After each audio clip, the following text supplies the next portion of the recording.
why Quran only talks about men will get in Jannah, what it does not say women will get many spouses.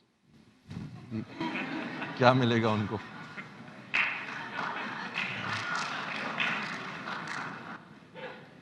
اس سوال کرنے والے کی خواہش تو پوری کر دیں گے.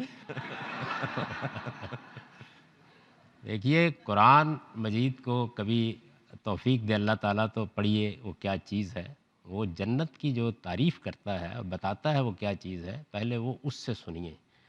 وہ یہ کہتا ہے کہ جنت جو میں بنانے والا ہوں، جس میں میں انسانوں کا انتخاب کر رہا ہوں، جس دنیا میں آپ کو آنکھ کھولنی ہے، جس میں زندگی ابدی ہو جائے گی، تو وہ جنت کا تعارف یہ کراتا ہے کہ وہاں موت اپنی موت مر جائے گی، وہاں کا عیش عیش دوام ہوگا.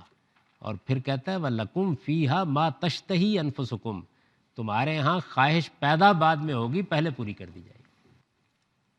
تو یہ آپ مردوں اور عورتوں کس چکر میں پڑھ کے رہ گئے؟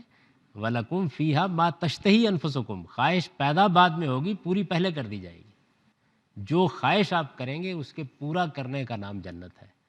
اور وہ اس کا تعارف کراتا ہے کہ لا خوف علیہم ولا هم یحزنون، وہاں نہ ماضی کا کوئی پچھتاوا ہوگا، نہ مستقبل کا کوئی اندیشہ ہوگا.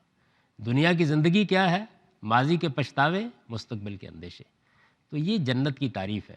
جب لوگوں نے قرآن کی اس دعوت کو قبول نہیں کیا، اور قبول نہ کرنے کی وجہ کیا ہوئی؟ زر، زن، زمین. تو اس نے کہا یہ بھی میں بہت دے دوں.